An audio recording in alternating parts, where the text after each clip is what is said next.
Welcome to Sindh Soft Studio. अॼु असां सिखंदासीं नेटवर्क MCQs जेके मुख़्तलिफ़ टेस्ट्स में रिपीटेड हूंदा आहिनि त असां उहे टेस्ट खे कीअं क्वालिफाई करे सघूं। लेट्स सी असां ॾिसूं था। सभ खां पहिरियों क्वेश्चन आहे त कंप्यूटर नेटवर्क छा थींदो आहे उन जे बारे में असां ॾिसंदासीं। त पहिरें में ए असांजो options collection of hardware components in computer.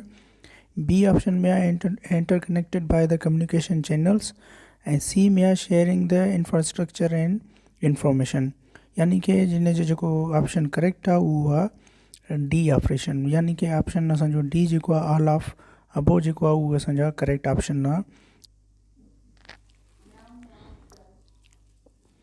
ॿियो क्वेश्चन आहे जेको प्रोटोकॉल्स आर। त प्रोटोकॉल्स छा थींदा आहिनि।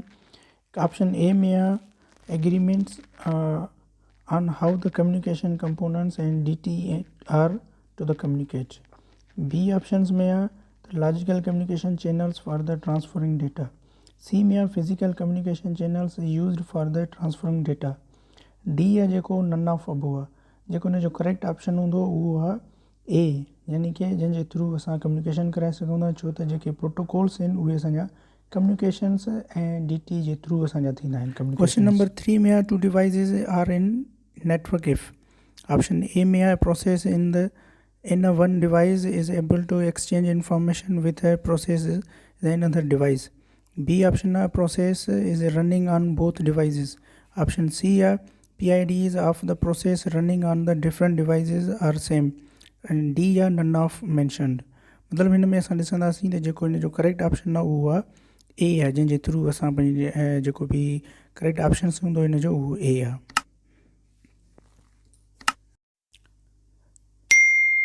क्वेश्चन नंबर 4 आहे what is firewall in computer network. Computer network में फायरवॉल छा आहे। त पहिरियों ऑप्शन आहे the physical boundary of network. Option B आहे in operating system of the computer network. Option C आहे system design to prevent unauthorised access. Option D आहे a web browsing software. जेको हिन जो करेक्ट ऑप्शन आहे उहो हुन जो सी ऑप्शन आहे, जंहिंजे थ्रू असां फायरवॉल जी मतिलबु असां उन जे लाइ इस्तेमालु थिए या को बि ॿियो को उन में एक्सेस न करे सघे। क्वेश्चन नंबर 5 आहे IETF stand for the documents are called. मतिलबु इन जो छा कमु हूंदो आहे। ऑप्शन ए RFC, बी आहे RCF ऐं सी आहे ID ऐं डी आहे नन ऑफ मेंशन। इन जो जेको करेक्ट ऑप्शन आहे उहो आहे ऑप्शन ए। क्वेश्चन नंबर 6 आहे which data communication method used to transmit the data over the serial communication link। मतलब सीरियल लिंक जे थ्रू असां पंहिंजी डेटा कीअं कम्युनिकेशन कराए सघूं था। Option A simplex, option B half duplex, option C या full duplex and option D या ऑल ऑफ अबो। मतिलबु असां इन्हनि जे कहिड़े जे थ्रू असां करे सघूं था कम्युनिकेशन्स जे थ्रू। मतिलबु जेको हिन जो ऑप्शन करेक्ट आहे उहो आहे ऑप्शन सी। क्वेश्चन नंबर 7 आहे each IP packet must contain. मतिलबु जेका IP एड्रेस आहे उन लाज़मी आहे इन जे थ्रू असांजो पैकेट कंटेन हुजे। Only source address, B only destination address, C source address and destination address. इन जो करेक्ट ऑप्शन सी आहे। क्वेश्चन नंबर 8 आहे what is the minimum header size of the IP packet. IP packet जी minimum size केतिरी आहे। उन जी 16 byte आहे, ए बी 10 बाइट्स आहे, सी 20 बाइट्स आहे ऐं डी 32 बाइट्स आहे। जेको हिन जो करेक्ट ऑप्शन आहे उहो आहे 20 बाइट्स। मतिलबु सी हुन जो ऑप्शन करेक्ट आहे। Question number 9 routing tables of the router keeps the track of. त जेको राउटिंग टेबल आहे उहा राउटर जी कीअं रखंदी आहे ट्रैक्स कंदी आहे। मैक एड्रेसिस जी असाइनमेंट्स हूंदी आहे, पोर्ट असाइनमेंट नेटवर्क डिवाइसिस हूंदी आहे या distribute IP address to the network devices ऐं डी आहे routes to use the forwarding the data to the destination. मतिलबु हिननि मां असांजो कहिड़ो ऑप्शन करेक्ट आहे। जेको करेक्ट ऑप्शन आहे उहो routes to the use for the forwarding data to the its destination. मतिलबु डेस्टिनेशन जी तरफ़ उहा असांजी डेटा जेका सेंड थींदी आहे असांजी उन जे तरफ़। क्वेश्चन नंबर 10 आहे विच of the following is not external security threats. इन्हनि मां कहिड़ो सिक्योरिटी थ्रेट्स न हूंदो आहे क्वेश्चन नंबर 10 में। त जेको पहिरियों ऑप्शन आहे फ्रंट डोर थ्रेड्स आहे क्वेश्चन नंबर 10 जो ए ऑप्शन ऐं बी जो बैक डोर थ्रेड्स आहे एंड सी आहे अंडरग्राउंड थ्रेड्स आहे ऐं डी आहे डेनियल ऑफ सर्विसेज मतिलबु डिपार्टमेंट ऑफ जेको हिन जो करेक्ट ऑप्शन आहे उहो आहे सी ऑप्शन हिन जो करेक्ट आहे क्वेश्चन नंबर 11 आहे what is IP address range of APIPA जी साइज़ केतिरी आहे IP एड्रेसिस में मतिलबु रेंज ॾिसंदासीं असां अपीपा असांजो हिकु ऐं जीअं DNS सर्वर हूंदो आहे उहो असांजो हूंदो आहे क्वेश्चन नंबर ए में असांजो मुख़्तलिफ़ IPs ॾिनल आहिनि उनजी यानी कि असांजी 169.24 या 201 to 169 असांजो जेको आहे उनजो करेक्ट ऑप्शन आहे उहो असांजो सी करेक्ट ऑप्शन आहे हिन जो क्वेश्चन नंबर 12 विच of the following is not possible ways of the data exchange कहिड़े तरीक़े सां असां डेटा पंहिंजी पॉसिबल सां सेंड नथा करे सघूं मतिलबु असां जॾहिं बि एक्सचेंज करणु चाहियूं असां कहिड़े तरीक़े सां करे सघूं था ऐं इन्हनि जे थ्रू मतिलबु हिननि मां असां ऑप्शन ए में आहे असांजो सिम्पलेक्स ॿियो आहे असांजो मल्टीप्लेक्स ऐं टियों आहे हाफ डुप्लेक्स ऐं चोथों आहे असांजो डी में फुल डुप्लेक्स त असांजी जेका डेटा कम्युनिकेशन थींदी उहा कहिड़े तरीक़े सां थींदी उहो असांजो ऑप्शन बी करेक्ट आहे जंहिंखे असां मल्टीप्लेक्स चवंदा आहियूं number 13 the management of data flow between the computer और devices or between the nodes in the network is called मतिलबु डेटा खे असां जॾहिं फ्लो कराईंदा आहियूं या सेंड कराईंदा आहियूं बिटवीन डिवाइसिस जे त असांखे कहिड़े तरीक़े सां फ्लो कंट्रोल थींदी आहे ए या बी डेटा कंट्रोल या सी डेटा मैनेजमेंट या डी डेटा मैनेजमेंट थींदी आहे हिन जो करेक्ट ऑप्शन ए आहे number 14 What does the port number in a TCP connection specify त हिन में असांजो जेकी पोर्ट नंबर जे थ्रू जेका TCP कनेक्शन थींदो आहे उहो स्पेसिफिक कहिड़े थ्रू थींदो आहे उहो असांजो with the help of IP addresses जे थ्रू असां कीअं करे सघूं था मतिलबु असांजा डिफरेंट ऑप्शन्स आहिनि इन ऑप्शन्स मां असांजो हिकु ई करेक्ट आहे जीअं असांजो जेको ऑप्शन ए आहे उहो असांजो करेक्ट आहे specify the communications process on the two end systems question number 15 आहे what the purpose of PSH flag in the TCP header में जेको असांजो फ्लैग आहे या PSH जेको असांजो फ्लैग कहिड़े तरीक़े सां थींदो आहे उहो असांजो एक्चुअली थींदो आहे ऑप्शन ए में जेको typically use to indicate the end of the message question number 16 which of the following protocol is are defined in transport layer में कहिड़ा प्रोटोकॉल्स डिफाइंड थियल हूंदा आहिनि FTP TCP UDP और BNC इन्हनि मां कहिड़ो ऑप्शन करेक्ट आहे ऑप्शन नंबर डी जेको आहे BNC करेक्ट ऑप्शन आहे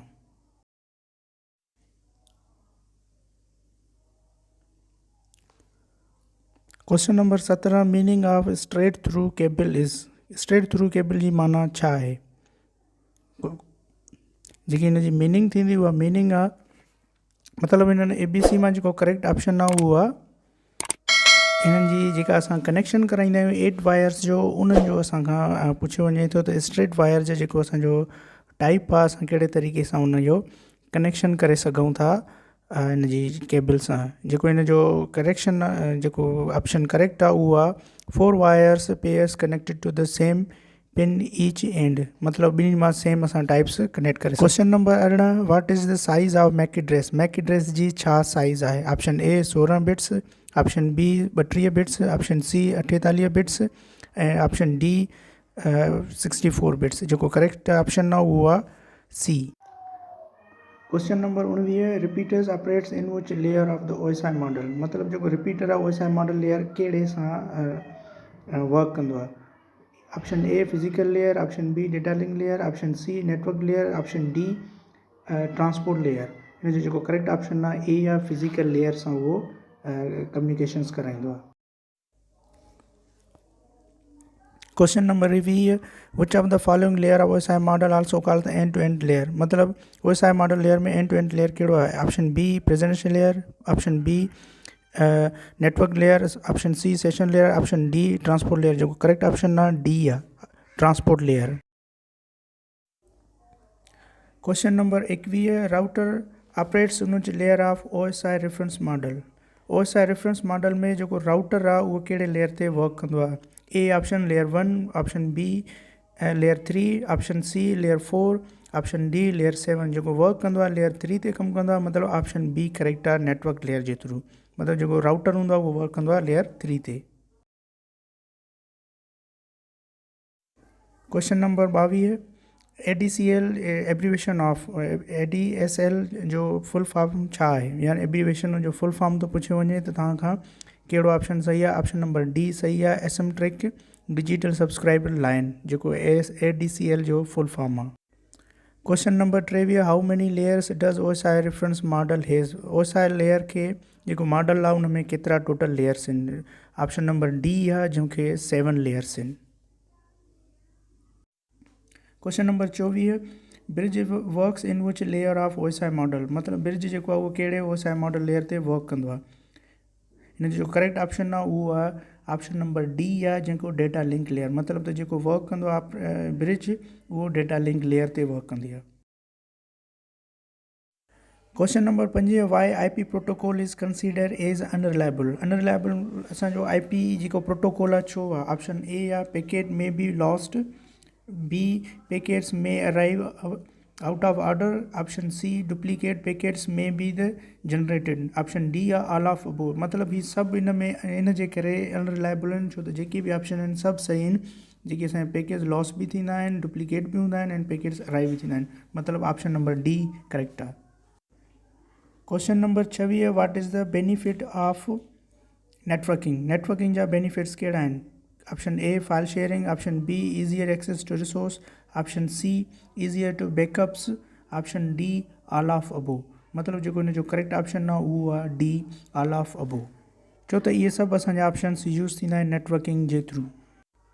question number 27, which of the following is not the networking device, हिननि मां कहिड़ो नेटवर्किंग डिवाइस न आहे।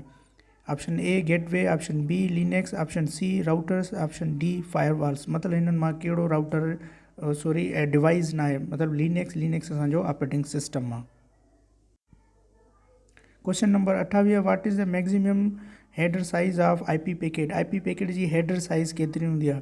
मतिलबु असां जेकी जॾहिं सेंड कंदा आहियूं मैसेज, उनजो हेडर जेको फाइल हूंदो आहे उनजी केतिरी साइज़ हूंदी आहे, उनजी साइज़ हूंदी आहे, मतिलबु असां ॾिसंदासीं हिननि मां त ऑप्शन डी आहे 60 बाइट्स उनजी साइज़ हूंदी आहे हेडर फाइल जी।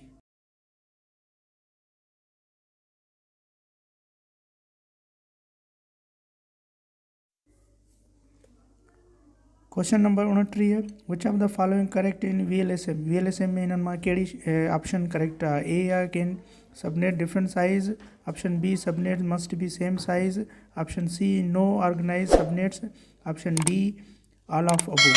मतिलबु असांजी VLSM में कहिड़ी जेका करेक्ट साइज़ आहे या करेक्ट असांजो ऑप्शन कहिड़ो आहे हिन मां, मतिलबु असांजो ऑप्शन ए करेक्ट आहे हिन जो।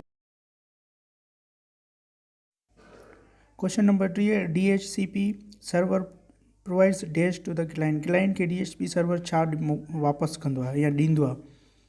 जेको ऑप्शन आहे हिन जो उहो असांजा डिफरेंट वे सां जेके IP एड्रेसिस आहिनि उहे असांखे ॾींदो आहे DHCP सर्वर, छो त उहो असांखे IP एड्रेसिस प्रोवाइड कंदो आहे।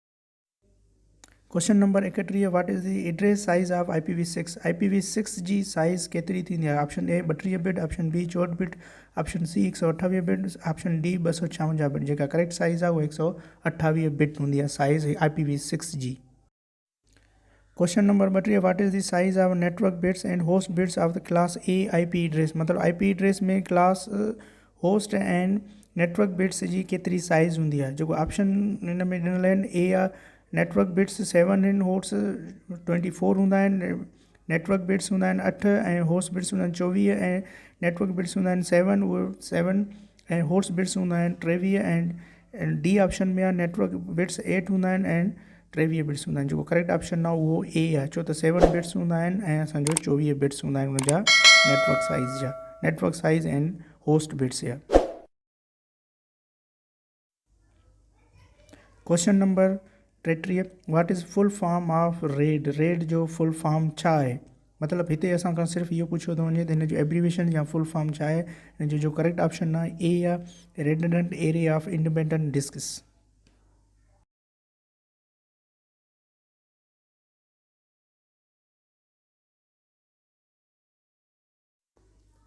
Question number 34, what do you mean by broadcasting networking? Broadcasting means असां नेटवर्किंग में जॾहिं सभिनी खे मैसेज कंदा आहियूं त उनखे असां ब्रॉडकास्टिंग चवंदा आहियूं।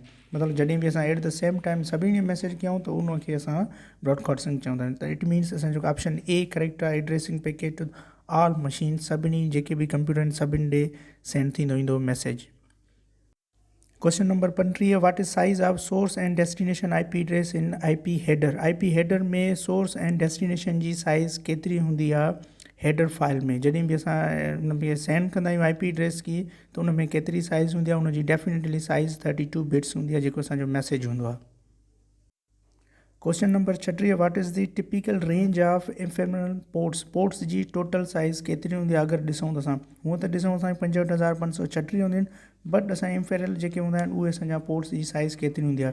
असांजी जेका साइज़ हूंदी आहे हिननि जी उहा साइज़ आहे असांजी 1024 टू 65,536। इट मीन्स असांजो जो करेक्ट ऑप्शन आहे उहो D आहे, 1024 to 65,536।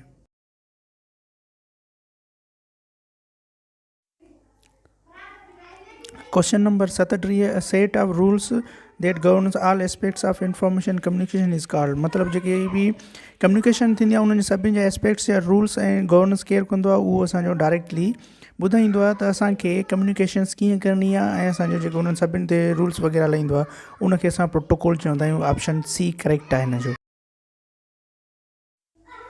Question number 38, controlling the access to the network by analysing the incoming and outgoing packets is called? मतिलबु असांजा आउटगोइंग इनगोइंग जेके बि एनालाइज़ थींदा आहिनि असांजे कम्युनिकेशन जे थ्रू जेको पैकेट हूंदो आहे उनजे थ्रू उनखे असां छा चवंदा आहियूं? ऑप्शन A फिल्टरिंग कंदो आहे या डेटा फिल्टरिंग कंदो आहे, पैकेट फिल्टरिंग कंदो आहे या फायरवॉल फिल्टरिंग कंदो आहे। जेको असांजो डायरेक्टली ऑप्शन आहे उहो असांजो C आहे, packet filtering. Question number 39, DHCP is abbreviation of? मतिलबु DHCP जो फुल फॉर्म छा आहे? जंहिंखे असां DHCP सर्वर हूंदो आहे जेको असांखे IP एड्रेसिस प्रोवाइड कंदो आहे उनजो फुल फॉर्म छा आहे? हिते असांजो जेको ऑप्शन सही आहे डायनामिक होस्ट कॉन्फ़िगरेशन प्रोटोकॉल हिन जो फुल फॉर्म आहे। Question number 40, what is use of bridge इन नेटवर्क? नेटवर्क में ब्रिज असां कीअं यूज़ कंदा आहियूं, असां छो यूज़ कंदा आहियूं, उनजो यूज़ेज छा आहे? ऑप्शन A आहे to connect the LAN, bridge to separate the LANs, ऐं ऑप्शन C आहे control the network speed, and option D आहे ऑल ऑफ अबोव। जेको ऑप्शन करेक्ट आहे उहो A आहे। मतिलबु असां कनेक्ट कंदो आहे लैन खे, लैन जे थ्रू असांजो जेको वर्क थींदो आहे उहो हिन जे थ्रू थींदो आहे, मतिलबु असांजो with the help of bridge जी मदद सां मुख़्तलिफ़ लैन्स असां कनेक्ट कंदा आहियूं हिकु। होप असांजो वीडियो तव्हांखे पसंदि आयो हूंदो जेकी असां नेटवर्किंग जा 40 MCQs सिखियासीं अॼु। अगरि असांजो वीडियो पसंदि आयो हुजे त प्लीज़ शेयर एंड लाइक कयो ऐं दोस्तनि सां शेयर कयो। Thank U for watching.